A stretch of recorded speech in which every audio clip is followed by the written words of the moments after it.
Welcome to Founders Future, a podcast powered by Closers.io, where we dive into the journeys of innovative entrepreneurs and explore the road ahead of them and their companies. I'm your host, Olivia Salmons, and in each episode we'll uncover the stories behind impactful ventures, the challenges faced along the way, and the strategies driving their future growth.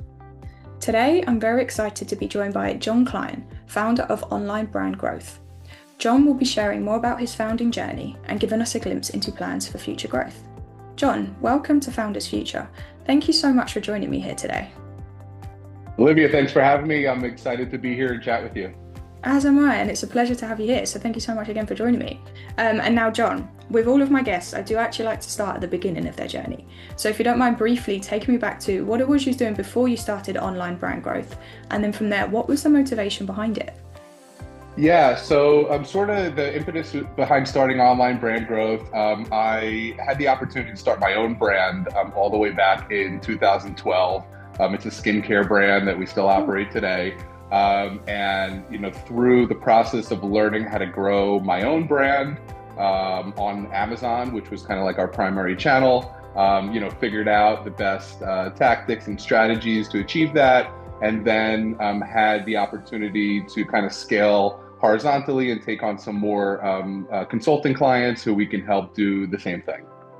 Awesome stuff. So all kind of started off with your own, as you say, your own skincare product, and then moving on from there and now helping people set it up. And I suppose, did you always see yourself becoming an entrepreneur and being within this space, or did that just naturally develop, obviously, as your own journey did as well? Yeah, it just kind of naturally developed. When I got out of college, I took a couple different finance jobs and just sort of always felt the itch to explore entrepreneurship. And then when the opportunity arose, just kind of dove right in and figured it out as I went along. I love that. And I know what you mean when you get that kind of itch. It is literally like, no, we have to get this done and dive straight in the deep end and just figure out as we go. So that's really cool stuff. And I'm really glad we ended in a good spot with that as well. So let's dive into online brand growth a little bit more, just so the listeners can have some context as we move through the podcast. So John, at this point into the business, who would you say like is your ideal client? Like who is it you very, very much love to work with the most? And then from there, how is it you help them? And how do you support them along their own journey? Yeah, so our ideal client is a online business selling on Amazon, doing somewhere between $1 and $5 million. We also do work with a lot of retail-focused brands who are new to the platform but have a track record of success in another channel, whether it be retail or direct to consumer. And the way that we partner with them is on a full brand growth and management basis. So our team is consisting of 15 people. And we have departments in logistics operations, listing optimization, advertising, graphic design, and then strategic consulting. All those things kind of come together to build an Amazon team. Yeah, beautiful stuff. So you're like very much in the trenches with your clients, as you say, like leaning into that partnership and taking control from there. So I suppose what is it like to work with you again? John, what is your style or your approach when you are working with your clients? Yeah, so we work very, very closely with our clients, daily communication in Slack, weekly calls. It's really, really important to have that communication because we're really executing together. So it's really, really close level of collaboration, I would say. Yeah, I love that. And as you say, you're kind of helping out every aspect of the business as well, from like the branding all the way through to the selling side of that. So like very much in the trenches and taking control, which is a really cool aspect. Now, one thing I'm very curious to find out is actually how you go about acquiring your own customers. So like in terms of channels or methods, what are you finding most effective at the moment, John, in just finding those right people to work with in this very busy world? Yeah, so we've have been really heavy word of mouth and referral up until recently. We partnered with Closers.io, and Brilliant. yeah, we've been testing some Facebook ads and also some cold marketing as well. But Nice. yeah, up to this point, it's been mostly word of mouth referrals and trade shows. Beautiful stuff. So now kind of jumping off that wagon, I suppose the thing with the referrals, they do kind of have their limits sometimes, and it's nice to build that consistency in other avenues. So Yeah. we hopped on, we got some help. And how is that going when you're taking in like that new step into the digital world and I suppose start marketing a little bit heavier? Yeah, it's a little bit of a different muscle to develop, I would say, right? The sales and marketing muscle. Even with us, right? I mean, we literally are a physical product marketing company specializing in growth on Amazon, right, and how to sell more to consumers. But when it came to our own business and how do we find more of our ideal client, it really is just like a different muscle that you need to develop.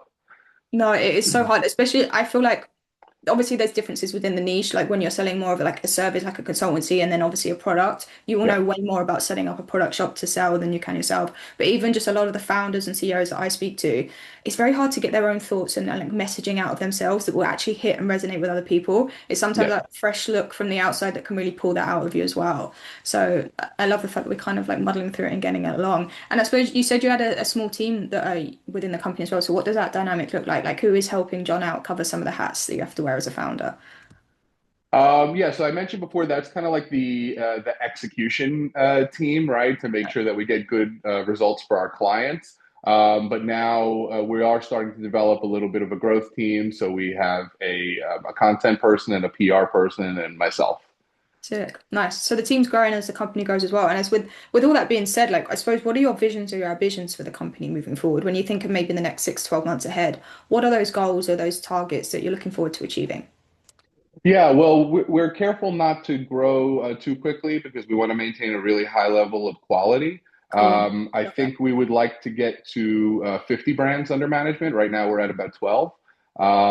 From there, it's just, again, really important for us to maintain the quality. I think we don't want to go much further past 100 clients, I would say. Cool. Nice, but still lovely targets. You're looking to obviously like 4x what you're doing at the moment in terms of client wise and bringing that through, which is really cool stuff. Where are you probably finding like the biggest challenge for yourself at the moment in the business and taking those next steps? I would say the sales and the marketing, all the stuff that I'm working on with closers on. Like I said, it's a new muscle, and it's something that we're putting a lot of emphasis on to figure out how to make work. Love that. And are you still kind of in that sales cycle itself as well as obviously setting up the marketing? Is that you on the calls at the moment? Yeah, exactly. So I'm still actually the lead Amazon strategist here. Myself and my co-founder Dan, we work directly with every client. Yeah. So as we scale, I may have to slowly remove myself from being so heavy on the client side. But at the moment, we really like having the Nice. both of us on every account. Yeah, well, as you said there, you're still looking for the depth that you've got with your clients as well as the width. So looking to scale, but keeping that integrity you have is that like kind of boutique style. So that's really nice that you are kind of working on that and then dabbling your hands into the sales as well, so you can pick that side of it up. And then actually, I suppose, is to keep growing the team alongside the company, which is a really cool aspect. And if suppose, John, if you had like a sudden influx of resources or anything that you could immediately put into the business to help accelerate growth, what would be that first thing you would change? If we had more resources, we might do some more trade show marketing, I would say, and then also put more resources into the sales and marketing that we're working on with closers. Right now we're sort of bootstrapping it along, but it would be nice to accelerate. That's probably where I would apply additional capital. Yeah, beautiful, and just keep pushing it from there. And John, I do have one final question to ask you. We've so if you could go back in time to a younger self and you could only leave yourself with one piece of advice moving forward, something you know now, but that you didn't know back then, what would you say to yourself?